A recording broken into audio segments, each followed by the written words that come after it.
Hello everyone. Flutter app developer बनने की इस अमेजिंग जर्नी में आपका एक बार फिर से स्वागत है। आज की इस वीडियो में मैं आपको बताऊंगा कलेक्शंस इन डार्ट प्रोग्रामिंग लैंग्वेज के बारे में। डार्ट प्रोग्रामिंग लैंग्वेज में मेनली 4 तरीके के कलेक्शंस होते हैं: list, map, set and Q. List और मैप के बारे में मैंने ऑलरेडी वीडियोस बनाई हुई हैं इस चैनल पर, जिनका लिंक आपको डिस्क्रिप्शन और आई बटन में देखने को मिल जाएगा। आज की इस वीडियो में मैं आपको सेट के बारे में बताऊंगा कि सेट का यूज कब किया जाना चाहिए, सेट का सिंटैक्स क्या होता है और सेट की क्या खासियत होती है जो इसे लिस्ट और मैप से अलग बनाती है। और क्यू के बारे में आपको जो है आने वाले दिनों में इस चैनल पर वीडियो देखने को मिल जाएगी।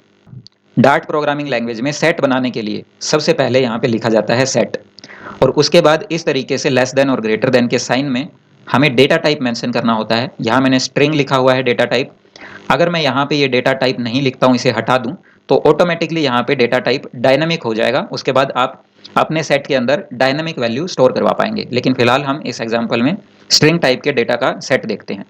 उसके बाद हमें सेट का नाम देना होता है। इस सेट का नाम हमने रखा है डेज ऑफ वीक, और उसके बाद हमने इक्वल टू का साइन लगाया है, और करली ब्रैकेट्स के अंदर आपको वो एलिमेंट्स लिखने हैं जिन्हें आप स्टोर करवाना चाहते हैं इस सेट के अंदर, और लास्ट में हमें सेमीकोलन लगाना होता है।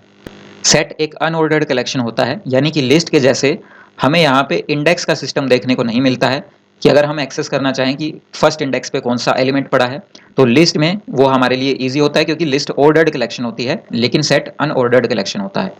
और दूसरी ज़रूरी बात सेट के बारे में ये है कि सेट अपने अंदर यूनिक वैल्यूज़ को ही स्टोर करता है। For example days of week के जैसे।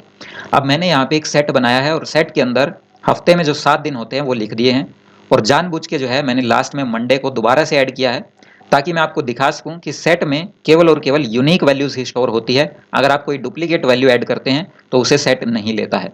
तो जैसे ही मैंने इस कोड को रन किया, आप यहाँ पे देख सकते हैं कंसोल पे ये सेट प्रिंट हो गया है, लेकिन जो वैल्यूज प्रिंट हुई है उसमें मंडे जो है सिर्फ और सिर्फ एक बार है, यानी कि डुप्लीकेशन इसमें अलाउड नहीं है। अब मैं आपको उन फंक्शंस के बारे में बताता हूँ जो कि हमें बाय डिफॉल्ट मिलते हैं सेट कलेक्शंस के अंदर डार्ट प्रोग्रामिंग लैंग्वेज में। यदि आपको सेट में से किसी वैल्यू को रिमूव करवाना होता है, तो उसके लिए आपको सेट का नाम लिखना है, उसके बाद डॉट लगानी है, और रिमूव लिखने के बाद आपको पैरेंथेसिस में वो वैल्यू देनी है जो कि आपको सेट में से रिमूव करनी है। अब यहाँ पे मंडे जो है 2 बार ऐड हुआ था, लेकिन आपको मैंने बताया था कि सेट डुप्लीकेट वैल्यूज को नहीं लेता है, तो इसने मंडे एक बार ही लिया था। अब मैं यहाँ से मंडे को अगर रिमूव करूँ तो ये मंडे जो है हमारे सेट से रिमूव हो जाएगा। अब मैं आपको यहाँ से प्रिंट करके दिखाता हूँ इस सेट को। तो अब आप देख सकते हैं यहाँ पे मंडे जो है रिमूव हो चुका है हमारे सेट में से। अगर हमें सेट के अंदर कोई वैल्यू ऐड करनी है तो हम इस तरीके से वैल्यू ऐड करवा सकते हैं। हमें सबसे पहले सेट का नाम लिखना है, डॉट, उसके बाद ऐड, और पैरेंथेसिस में वो वैल्यू देनी है जो कि हमें सेट के अंदर ऐड करवानी है। तो मंडे हम फिर से यहाँ पे सेट के अंदर ऐड कर रहे हैं।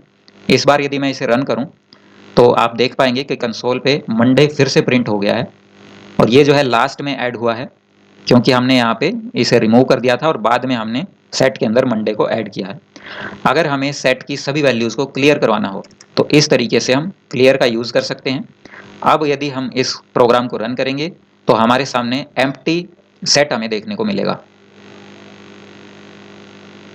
तो अब जो है हमारा सेट एम्प्टी हो चुका है। डार्ट के अंदर सेट में हमें बाय डिफॉल्ट इज एम्प्टी का ऑप्शन देखने को मिलता है। इज एम्प्टी का मतलब है कि ये जो सेट है वो एम्प्टी है या इसके अंदर वैल्यू है। अगर मैं इस प्रोग्राम को रन करूं तो फिलहाल लास्ट में जो है हमारा सेट क्लियर हो चुका है, यानी कि ये एम्प्टी है। यहाँ पे हमें इसका रिजल्ट ट्रू देखने को मिलना चाहिए। तो जैसे ही मैंने इसे रन किया तो आप देख सकते हैं कि कंसोल पे ट्रू प्रिंट हो गया है। आपको इज नॉट एम्प्टी वाला ऑप्शन खुद से ट्राई करना है। इसके अलावा यदि हमें देखना हो कि किसी सेट के अंदर कोई वैल्यू है या नहीं, यानी कि कोई सेट किसी पर्टिकुलर वैल्यू को कंटेन कर रहा है या नहीं, तो जब हम सेट का नाम लिख के ऐसे डॉट लगाते हैं तो हमें बाय डिफॉल्ट ऑप्शंस देखने को मिलते हैं। यहाँ पे हमें देखने को मिलेगा कंटेन्स नाम से एक ऑप्शन। कंटेन्स के बाद हमें पैरेंथेसिस लगाना होता है, और यहाँ पर वो वैल्यू देखनी है जिसे हमें चेक करवाना है कि सेट के अंदर है या नहीं। तो फिलहाल हम मंडे को चेक करवा लेते हैं। मंडे हमें सेट के अंदर देखने को मिलेगा क्योंकि इस लाइन पे आते आते मंडे रिमूव हो चुका होगा सेट से, लेकिन मंडे जो है फिर से ऐड हो जाएगा। और क्लियर वाले को मैं कमेंट कर देता हूँ। तो हमारे सेट में मंडे की वैल्यू है, इसलिए जो है हमारे कंसोल पे ट्रू प्रिंट होगा। लेकिन अगर मैं यहाँ पे इसे अनकमेंट कर दूंगा तो सभी वैल्यूज क्लियर हो चुकी होंगी, यानी कि मंडे नहीं होगा, तो फॉल्स प्रिंट होगा। तो आप कंसोल पे देख सकते हैं कि फॉल्स प्रिंट हो गया यहाँ पे। अगर मैं इसे कमेंट करके फिर रन करता हूँ प्रोग्राम तो ट्रू हो जाएगा ये। इसी तरीके से कंटेन्स के जैसे ही हमें एक और ऑप्शन देखने को मिलता है कंटेन्स ऑल नाम से। इस ऑप्शन में हम मल्टीपल वैल्यूज़ को चेक करवा सकते हैं कि किसी सेट के अंदर 2 या 2 से ज़्यादा वैल्यू को जब हमें चेक करवाना होता है कि कंटेन करता है या नहीं सेट इन वैल्यूज़ को, तो इस तरीके से पैरेंथेसिस के अंदर हमें स्क्वायर ब्रैकेट्स लगाने होते हैं और उसके बाद यहाँ पे हमें लिस्ट ऑफ वैल्यूज़ दे देनी होती है।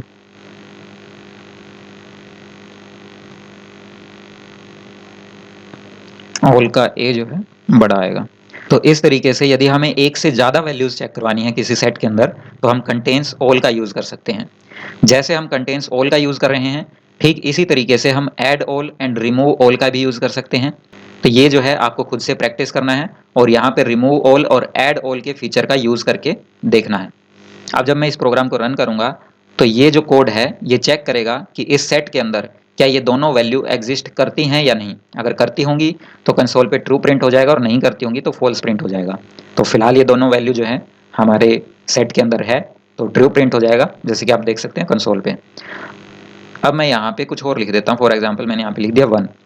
अब यदि मैं इसे रन करूँ तो यहाँ पे फॉल्स हो जाएगा क्योंकि हमारे सेट के अंदर 1 वैल्यू नहीं है। तो इस तरीके से जब हमें डार्ट प्रोग्रामिंग लैंग्वेज में यूनिक वैल्यूज़ का कलेक्शन बनाना है तो हमें सेट का यूज़ करना चाहिए। तो आज की इस वीडियो में बस इतना ही। यदि डार्ट प्रोग्रामिंग लैंग्वेज के बारे में आपका कोई डाउट है, कोई सवाल है, तो आप हमें कमेंट सेक्शन में पूछ सकते हैं। मिलते हैं अगले वीडियो में किसी और टॉपिक के साथ। Thanks for watching.